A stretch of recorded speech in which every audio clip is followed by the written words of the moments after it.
All right, we are back here on the podcast, getting ready for the MLB playoffs. And for the first time in 2 years, both the Mets and the Yankees will be participating.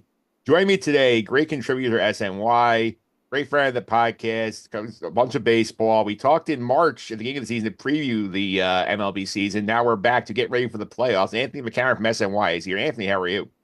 I'm good, Mike. How you doing? Thanks for having me.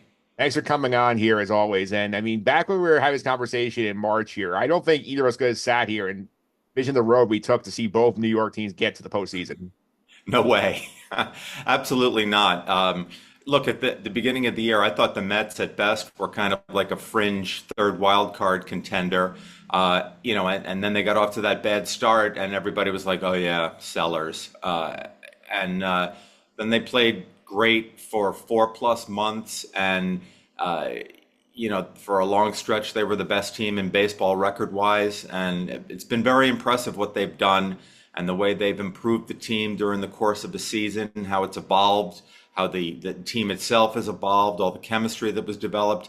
It's amazing stuff. I mean, the Yankees were a little more, a little easier to sort of think, yeah, they're gonna do something big. Juan Soto's here, and Aaron Judge is Aaron Judge, and they have Garrett Cole. But they had quite a road themselves as well. Yeah, I mean, we'll get to that in a minute, but people even forget, there was like 2 months where the Yankees looked like the worst team in baseball. Then they just turned it back on just in time to sort of get the top seed in the AL. Yes, they were. I'm sure Yankee fans were incredibly frustrated with their favorite team. I know if you were on social media for even about 20 seconds during that span where they weren't playing well, you got full blast of that. And they were confounding. There's no question about it. The days they win. They look like the best team in baseball, unstoppable, unbeatable, start polishing up the trophy because the drought is over. And then on the days that they were losing, they would look like they were inept. They were hopeless. They were, oh my goodness, another expensive disappointment. Everyone should be fired. And of course, they have the best record in the American League. And you would have to think they're the odds-on favorite to make the World Series from there, and we'll see what happens. But yeah, I think they're a good team. Yeah, for sure. Let's start with the Mets, obviously, because they're like the story of the moment right now because they go Atlanta for the doubleheader yesterday. And you knew going in, like most like regional Met fans, okay, they're gonna get in somehow because whoever wins game one is not gonna care much in game two. They'll put the punt lineup out and you take care of business that way. But for the Mets to win that game the way they did and to win the game that actually really mattered for getting in, not the give me game in game two. I think this did a lot for that franchise's psyche in terms of like getting rid of some of the ghosts from Atlanta for this core, especially 2 years ago in 22 when they get swept down there. Like seeing like what this game meant, like how you think you get energize this team both for the playoffs and going forward. Yes, for sure, and certainly energize the fan base as well to kind of get rid of a little bit of that woe is me vibe that sometimes comes along with being a Met fan. Understandable, but also, probably not healthy for anyone. But look, that game I thought was a microcosm of their season in some ways because if anything, the 2024 Mets have proven they can take a punch and rebound from it. And boy, were they getting pummeled in that game because they looked flat. Spencer Schwellenbach had a lot to do with that, of course. But they looked early on in that game. They looked dead. They looked hopeless for game one, and then all of a sudden they were back and they had a huge inning. A lot of guys contributed after there was a sort of vibe, at least to me, that Francisco Lindor was the only hope that they had to get any offense going in that game. And then everybody contributed. They took that lead, and then Diaz comes in, doesn't cover first base, blows the lead, and then you think, oh my goodness, it's the last trick of the baseball gods to stick it to the Mets in Atlanta that this happens. How tight are they going to be in game two? And they proved over the last week of the season, they don't play well when they're tight because they were tight when they were in Atlanta and when they first got to Milwaukee as well. And then, of course, we get the Lindor moment, the home run.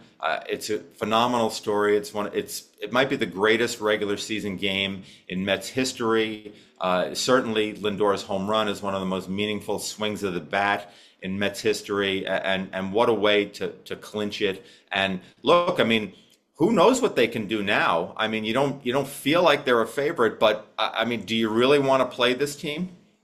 Yeah, I mean, you can say all you want about, oh, this roster is pitching looks doesn't look great. Like the lineup beyond a couple of guys is not that ideal, but like this team had the best record in baseball after June 1st. So like that tells you that you just can't ignore these guys.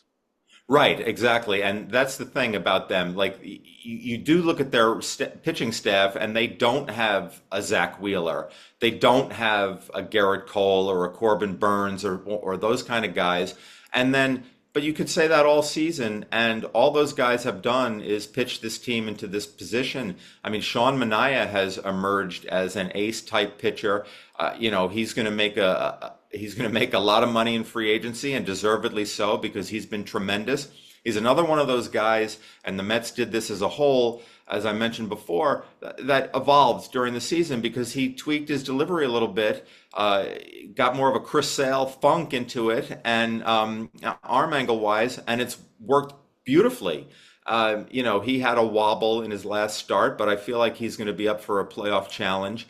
And they have at every turn, and David Stearns, this is why this Milwaukee matchup is so intriguing, extra intriguing to me because of David Stearns' connections there. But he was one of the MVPs of the Mets this year because of the way he brought guys in, Jose Iglesias before the season, Tyrone Taylor, guys who had big impact on the major league team, and then tweaked at the margins during the season as well at the trade deadline. They were looking like sellers for a while, and then they added, they didn't add the mammoth trade deadline acquisition, but they did get better. They did improve a bullpen. I mean, the bullpen's been a trouble spot for them for much of the season, but it's better now, and that's a credit to him, and he deserves a little props too here. They could be a tough out in the playoffs. Yeah, they can here. And this whole year for them is very interesting because like this is a year where they basically weren't telling you as much, but said, hey, like this is the transition year. If we get in, great, but our real target is to get better in 25. And then lo and behold, they win 89 games. They're in the wild card round and the best team in baseball for 4 months. And they have all these crazy stories like Jose Iglesias, like the turnaround, like all these cartoon characters on the side, like Grimace and the Lizzie Dog, and like all sorts of wildness here. Like this might be the craziest Mets season like in a long time. Yeah, and I think all that stuff might have helped them too, the kind of extracurricular thing to sort of develop this chemistry and belief. Iglesias has had an outsized impact on this team just in terms of what he's been able to do as a player. He's obviously got magic hands as a fielder, very impressive, and he delivered a lot of offense this year that maybe you didn't expect. And then he also brought a heck of a lot of chemistry too, the OMG stuff. That always seemed to, the Mets seem to get a huge kick out of the guy as well as the player. And I think that all developed into a nice vibe within their clubhouse. And look, I mean, winning is the thing that matters the most out of all these things. But, if winning and a guy singing on the field after a game, his own song, that's a big hit. Like if that makes you feel better about yourself, then great, whatever works. And I think he brought that, and a lot of other guys did too. I want to make a mention of Tyrone Taylor just because he has done so many positive things when he plays. He has a positive impact every single time he gets in the lineup. He makes a catch, he gets a key hit, huge at bat in that game one in Atlanta to get them going in that comeback inning, that initial comeback inning there. He also gets that weird hit early on in the game with the ball spinning, and he just sprinted to first, didn't want to wait until see if it stays fair or anything. He's always doing something good, and the Mets have guys like that, and that has helped a great deal. Yeah, and it's rare you can say the team meeting actually leads something in sports. And the May meeting after the Dodger game did is not only did they improve their effort out of the field, but that was also when David Stearns made those big three moves to chip some guys out. That's when Iglesias comes up, then Mark Vientos comes up. Like those two moves in particular, I think really like alter the course of their season. Yeah, Vientos deserves a lot of credit for the way this team has played as well, just because of his impact on the lineup. 27 home runs, constant power threat, just mashes the ball. And so he's had a very impressive year, played it better than I think anyone expected, third base as well, and really transformed his sort of role on this club. Seized his chance when he got it, and good for him. All the props to him. He worked hard to do it, reduced a little bit of the chase in his at-bat approach, and I know some of it came back later on, but I think he's still a threat. You don't want to make a mistake to him because it's going to go over the fence, and you need stuff like that when you're going to have a team that gets to the playoffs. You need guys to emerge like that, and you mentioned the team meeting, and you're right. Usually those things are sort of an interesting narrative, and if it works, it works. If it doesn't, people forget. And but this one seems to have some sort of impact on their season.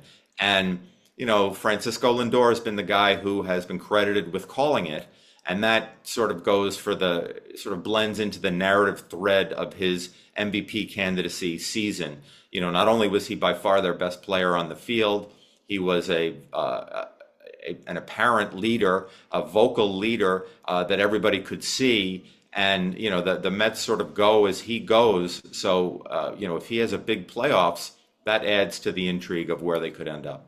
Yeah, the Lindor thing is fascinating too, because I think you and I both know he's not going to end up winning MVP because voters are going to see 50-50 from Ohtani and say, oh, we have to give that. Nobody's ever done that before. But he made a hell of a statement yesterday to sort of like put the capper on their season by hitting the go-ahead homer in the ninth inning after they blow the big lead. So Lindor finally I think cemented himself as a true met another fan base sometimes an issue with him because of the contract and perceive and sort of the Beltran thing where it's he makes it look easy, doesn't make like he's trying as hard as he actually is. I think now they finally accepted Lindor as one of their own fans. Yeah, I don't think that anybody, and I include myself in this, Mike, that can bring up the contract as kind of a Lindor's got this big contract, what's he doing? You can't say that anymore. He has proven himself as a dynamite player. He's living up to the money. He's living up to the Mets' hopes and dreams and expectations of him as a player. Look, he's a future Hall of Famer. He's a future guy who is right at the top of the conversation when you're going to say, in a few years, who's the best Mets position player ever? And this guy's going to have to be in that conversation. And he had his moment with the home run. So, he's got that resume that you can kick around. And look, he can be a big factor in October for them. And, and I think, like I said before, I think that if he goes off here, that can be a big way for the Mets to get deep. Yeah. Now, so they had the series come up here against the Brewers, and Brewers played well against them in the regular season, won 5 out of 6. The 6th meeting, you can argue that we're not really trying because they were incentivized to let the Mets go to Atlanta and play that doubleheader to weaken them a little bit. But you feel like when you look at how this lined up for the Mets here, this might be a series where, they have some house money feel here. Now that they've gotten in, they might be a little looser because nobody thinks they're going to do much. And the Brewers have made the playoffs a lot and not gotten far in the playoffs every time they get in for the most part. So I think the pressure is more on Milwaukee in this series. So it's an interesting dynamic for this matchup. Yeah, that's an interesting point, Mike, and I'm inclined to agree. The central, both central divisions in both leagues have kind of done this to themselves over the years by being playoff participants and then just getting bludgeoned and knocked out. And I feel like Milwaukee has had that as part of their backstory here. And, so people don't really take the central team seriously. Unless they throw out a juggernaut year like those Tigers teams used to, and maybe the mid 2010s Royals, obviously. But so you think of the Mets versus Milwaukee, you're like, oh yeah, Milwaukee, it's a good matchup. The one thing that stands out to me, or a couple things that stand out to me about the Brewers, is that they're going to run all over the Mets. And that was a problem during the regular season. And it's on the Mets now to figure out how to stop that. 17 out of 17 in stolen bases against them. The Brewers have, I think, 9 guys in double figures in steals, including a guy with 50 in Bryce Terang. And, so that's going to be something that is to watch during this series. When Edwin Diaz is on the mound, they ran pretty freely on him. They're all teams. And what's going to happen there? And how is that going to manifest itself? And the Brewers also have an excellent bullpen, might be the best bullpen in the National League. I think they were second in the majors in bullpen ERA to the fabulous Guardians bullpen. So there are some tough elements of the Brewers. I mean, Rhys Hoskins, 17 career homers against the Mets. Um, he seems to be a great villain for this with some of his, Philadelphia and crossover into Milwaukee things with the Metropolitans.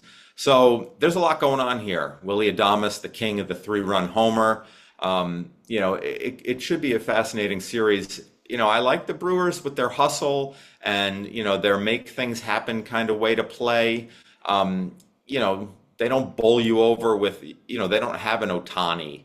They don't have a Lindor. They don't have an Aaron Judge, but they're pretty solid. They won 93 games, and it should be a fascinating series. Let's hope that for the Mets' sake, as you say, that they sort of exhale after getting in, because when they were tight, they were bad, and look, they've got nothing to lose in Game One. I think Severino is a huge part of this. If he pitches a great game, that's probably their best path to winning, because they've been through a lot, all the travel, having to get in and now going to play immediately. I mean, maybe they'll be free and easy, but maybe they'll be exhausted too.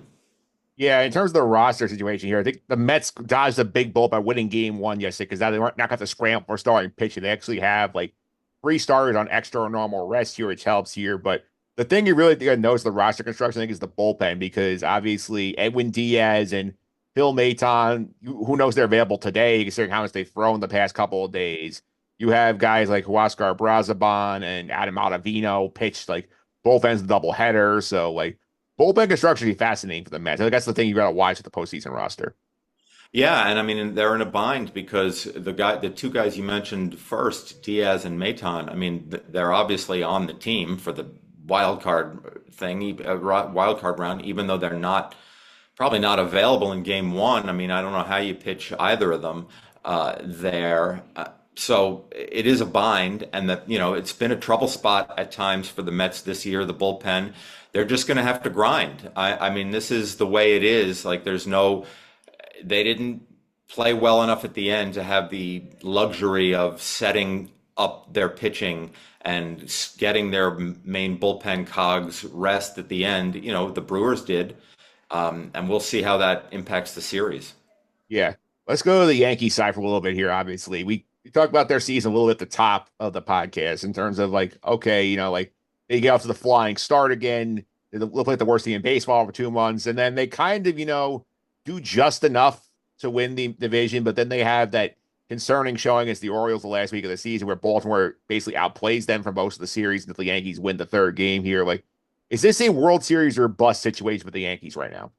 Well, yeah, I think so. Look, I mean, they had the best record in the American League despite all their travails, and so you would think they have the two of the biggest offensive forces in baseball history anchoring the lineup, and they have an ace at the top of their rotation, and a couple of other good pitchers as well.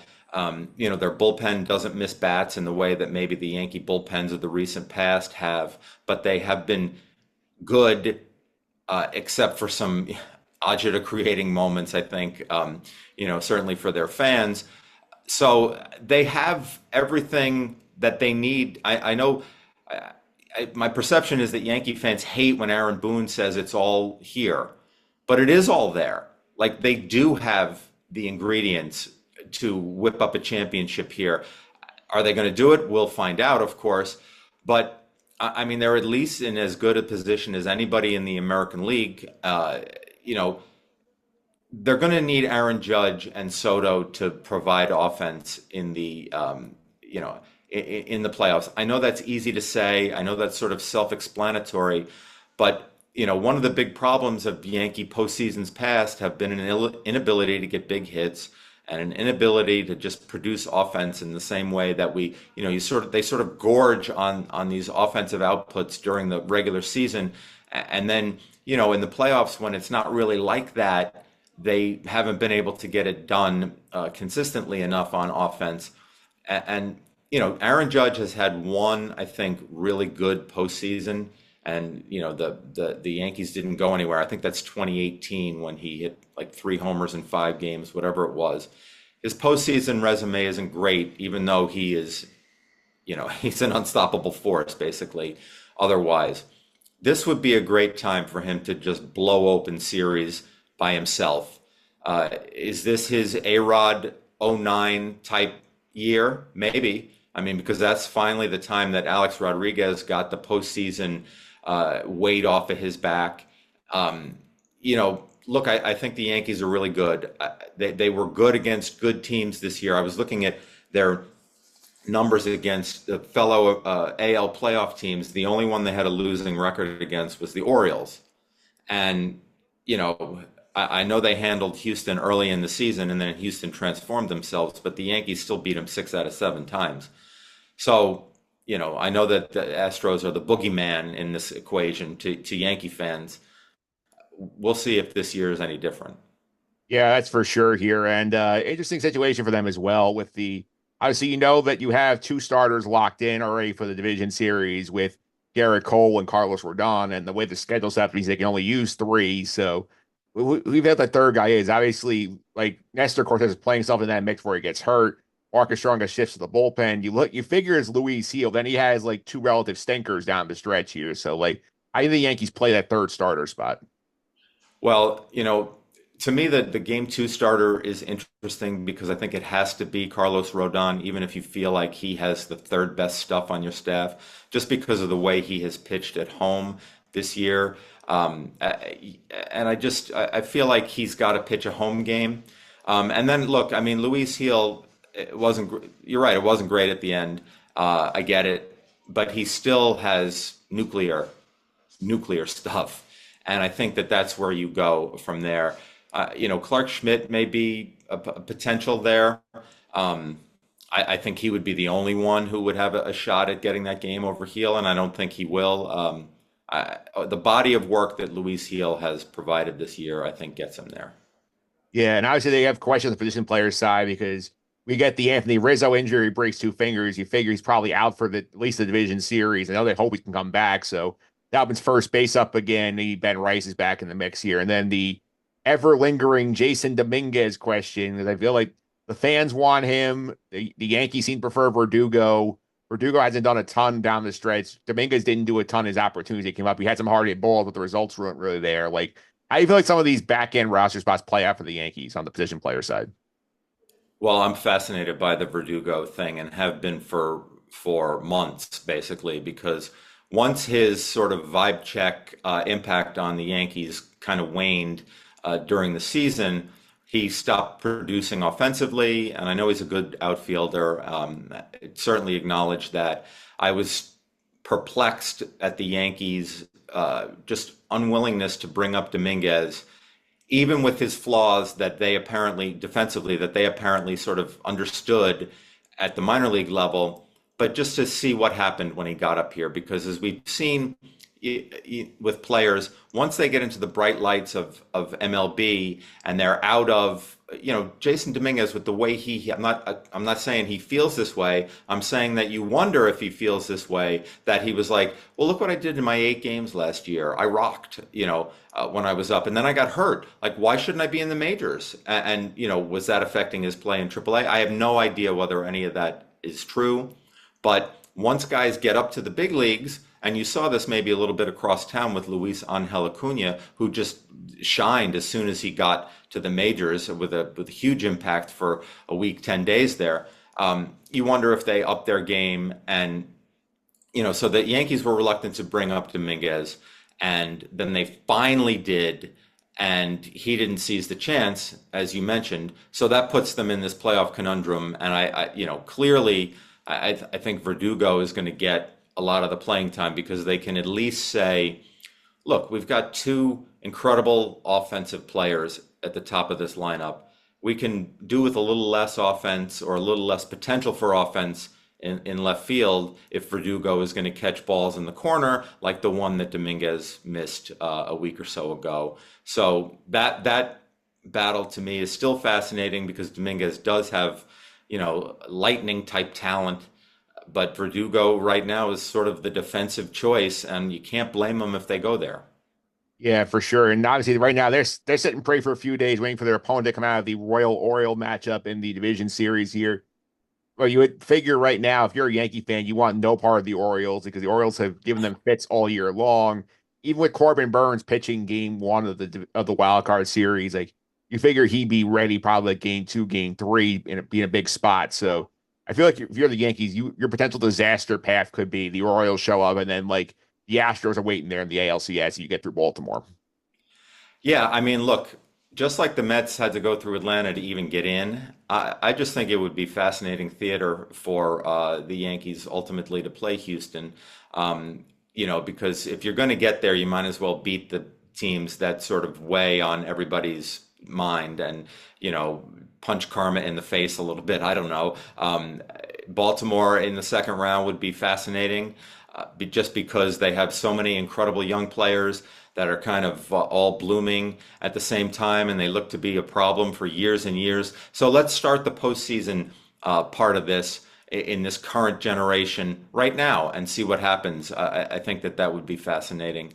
And then Houston obviously has dealt some blows to the Yankees over the years. But look, I mean, do you want to play? The Royals, that goes back to that sort of AL Central sort of shrug that most outsiders in baseball seem to look. They're like, oh yeah, AL Central, big whoop. But they have one of the most dynamic players in baseball. Talk about somebody who could blow up a series by himself. Bobby Witt can do it offensively, defensively with his legs. Do you really want to face them? And they've pitched well, and so who knows? Everybody's tough this time of year. From a narrative standpoint, bring on the tough guys. Yeah.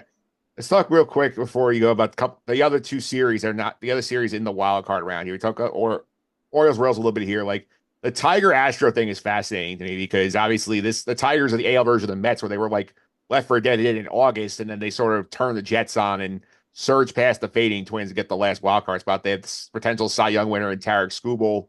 They're going up against the Astro juggernaut here. First pitch today at 2:10 with Framber Valdez against Skubal here. Like this series could be a lot of fun.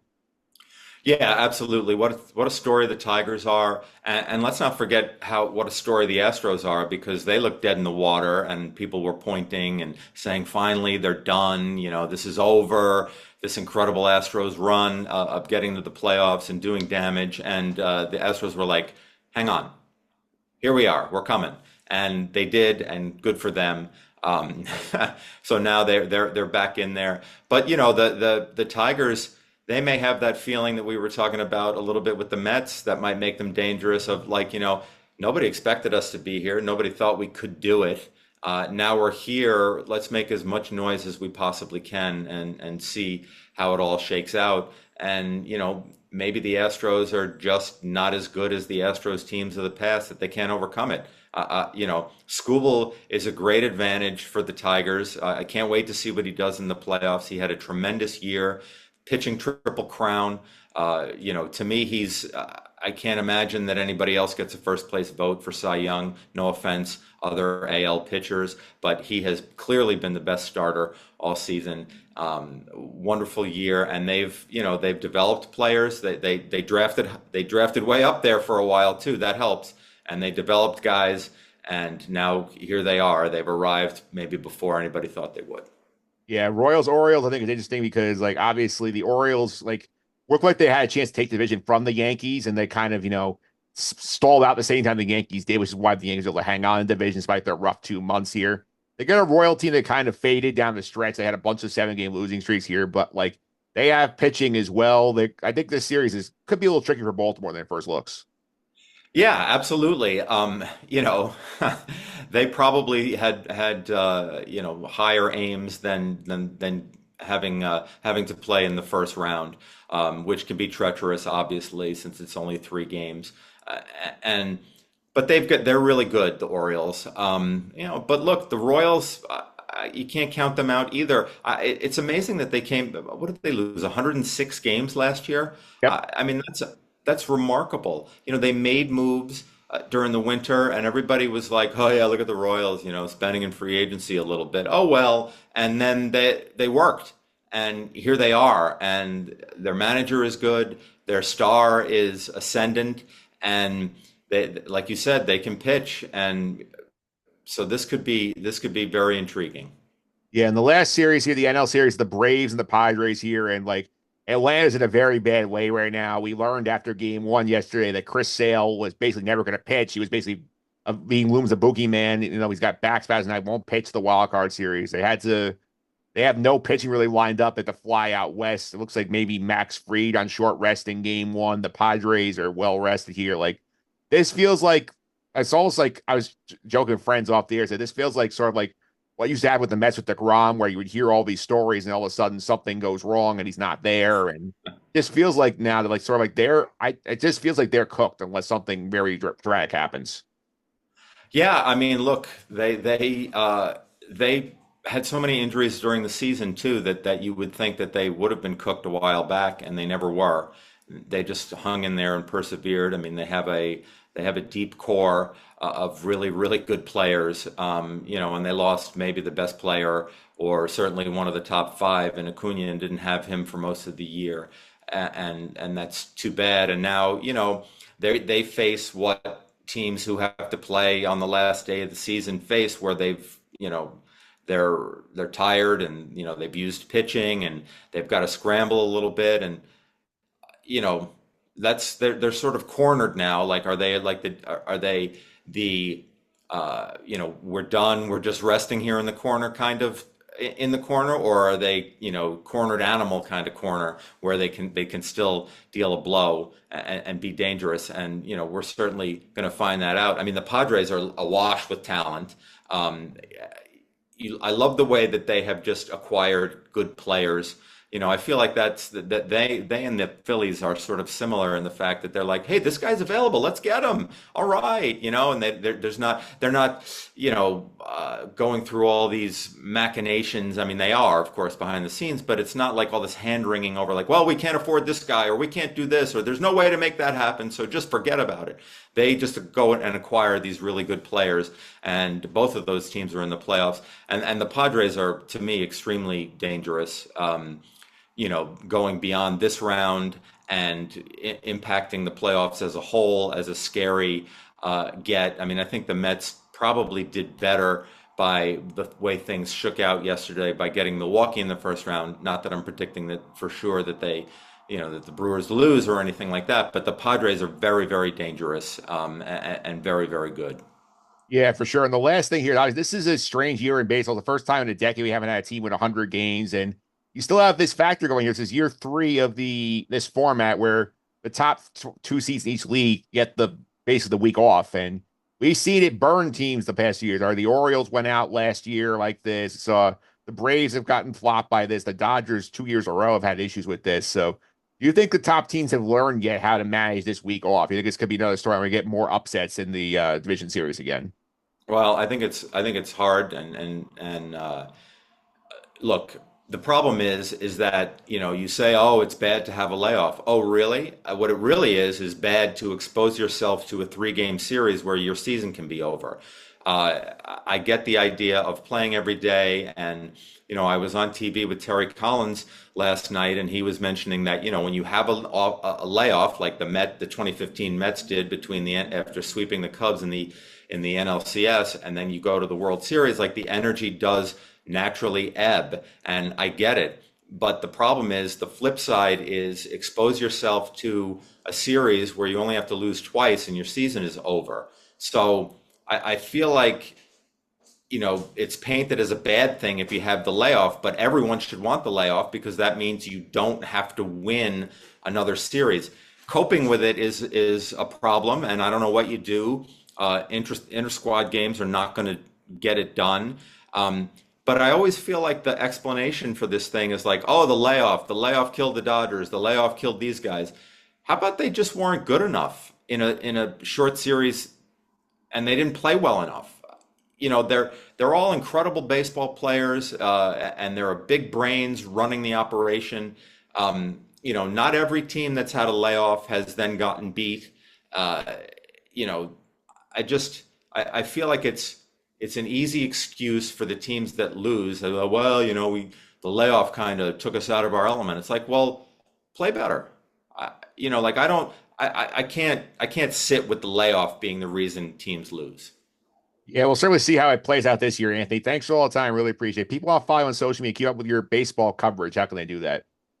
Oh, on SNY.TV, and also watch the network as well. I'll be on a bunch of the shows, and you can find me on Twitter or X at Anthony McCarron.